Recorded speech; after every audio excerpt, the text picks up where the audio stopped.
Hi అండి, అందరికీ నమస్తే. Welcome back to our channel అమ్మ అభిరుచి. అలాగే ఫస్ట్ టైం నా ఛానల్ చూస్తుంటే కనుక లైక్, సబ్స్క్రైబ్ అండ్ షేర్ కూడా చేయండి. వీడియోలోకి అయితే వెళ్ళిపోతాం. ఈరోజు రెసిపీ వచ్చేసి కేవలం 10 నిమిషాల్లో రెడీ అయిపోయే శనగపిండి హల్వా అండి. చాలా టేస్టీ కూడా, ఈజీగా ఉంటుంది. టేస్ట్ మాత్రం అదిరిపోతుంది.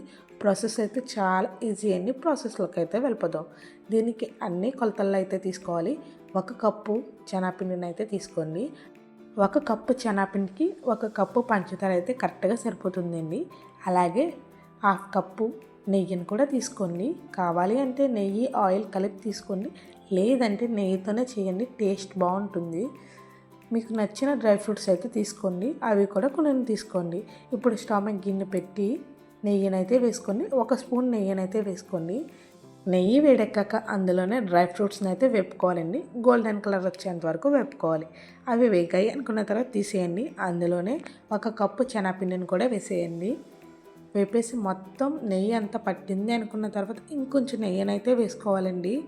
ఆ నెయ్యి కూడా వేసేసి మొత్తం కలిసేంత వరకు బాగా కలుపుకోవాలి. శనగపిండి అయితే పచ్చి వాసన అయితే అస్సలు రాకూడదండి. కలర్ చేంజ్ అయ్యి మంచి వాసన వచ్చేంత వరకు వేపుకోవాలి. అలాగే ఈలోపు ఇంకొక గిన్నె తీసుకుని అందులో 1 స్పూన్ నెయ్యిని కూడా వేసుకోండి. అందులోనే 1 స్పూను కరాచీ నూకని అంటే బొంబాయి రవ్వని కూడా వేసుకుని పచ్చివాసన పోయేంత వరకు వేగాలండి. అలా వేగింది అనుకున్న తర్వాత పక్కన పెట్టండి. ఈలోపు ఇంకొక గిన్నెని అయితే తీసుకోండి. ఇందులో వచ్చేసి 1 కప్పు పంచదారని అయితే వేసేయాలి. 1 కప్పు పంచదారకి 2 కప్పుల నీళ్ళు అయితే పడతాయండి. నీళ్ళని కూడా వేసేసాక కొంచెం కుంకుమ పువ్వుని కూడా వేసుకోండి. ఆప్షనల్ మాత్రమే అండి, కావాలంటే వేసుకోండి, లేకపోతే లేదు. అలాగే 1 స్పూన్ యాలకుల పొడిని కూడా వేసుకోండి. వీటిని అయితే బాగా మరగనివ్వాలండి. ఏమీ అవసరం లేదు, షుగర్ కరిగితే సరిపోతుందండి. షుగర్ కరిగింది అనుకున్న తర్వాత స్టవ్ ఆఫ్ చేసేయండి. ఈలోపు పక్కన గిన్నె పెట్టుకున్నాం కదా, అందులో వేపు పెట్టుకున్న కరాచీ నూకనైతే వేసేయండి. అదే బొంబాయి రవ్వను కూడా వేసేసుకోవాలి.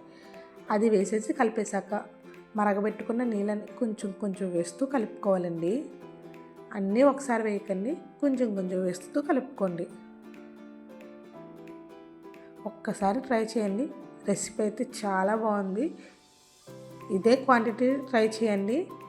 షుగర్ ఎక్కువ తినాలి అనుకుంటే కప్పుకి కొంచెం ఎక్స్ట్రా తీసుకోండి. 1 కప్పు శనగపిండికి 1 కప్పు షుగర్ అయితే కరెక్ట్గా సరిపోతుందండి. షుగర్ ఎక్కువ తినే వాళ్ళకి 1 లేదా 2 స్పూన్లు ఎక్స్ట్రా వేసుకోండి. ఇప్పుడు మొత్తం కలిసేంత వరకు కలిపేసుకోవాలి. ఇందులోనే ఇంకొంచెం నెయ్యిని అయితే వేసుకోండి. నెయ్యి వేసాక ఇంకొంచెం కలుపుకోవాలి. ఇది గిన్నె నుంచి సెపరేట్ అవ్వాలండి. అలా అయ్యేంత వరకు కలుపుకోవాలి. అలాగే ముందుగా వేపు పెట్టుకున్న డ్రై ఫ్రూట్స్ని కూడా వేసేసుకోండి. వీటిని కూడా వేసేసి మొత్తం కలిసేంత వరకు కలిపేసుకోండి. మీరు కనుక ఫస్ట్ టైం నా ఛానల్ చూస్తుంటే కనుక ఖచ్చితంగా వీడియో లైక్ చేయండి, షేర్ చేయండి. నా ఛానల్ నచ్చితే కనుక సబ్స్క్రైబ్ చేసుకుని వెళ్ళండి. మన ఛానల్లో ఉన్న వీడియోస్ని కూడా చూసేయండి. శనగపిండి హల్వా వచ్చేసి మొత్తం గిన్నెకి అంటుకోకుండా వస్తుంది అనుకున్న తర్వాత స్టవ్ని అయితే ఆఫ్ చేసుకోండి. నేనైతే చల్లారాక చూపిస్తున్నాను. చల్లగా అవుతే ఇంకొంచెం గట్టిగా అవుతుంది, కాబట్టి దింపేటప్పుడే కొంచెం పలుచుగా ఉండేలా చూసుకోండి. అంటే మీకు ఎలా తినాలనుకుంటున్నారో అలా ఉండేలా చూసుకోండి, సరిపోతుంది. అంతేనండి, శనగపిండి హల్వా అయితే రెడీ అయిపోయింది. కేవలం 10 నిమిషాల్లోనే రెడీ అయిపోతుంది. టేస్ట్ మాత్రం అదిరిపోతుంది. ఖచ్చితంగా ఎవరైనా ట్రై చేయాలనుకుంటే ట్రై చేయండి. కొత్తగా చేసేవాళ్ళు కూడా ఈ కొలతలో ఫాలో అవ్వండి. ఈజీ అండ్ టేస్టీ శనగపిండి హల్వా అయితే రెడీ అయిపోతుందండి. అంతేనండి, వెళ్తే ఛానల్ సబ్స్క్రైబ్ చేయండి.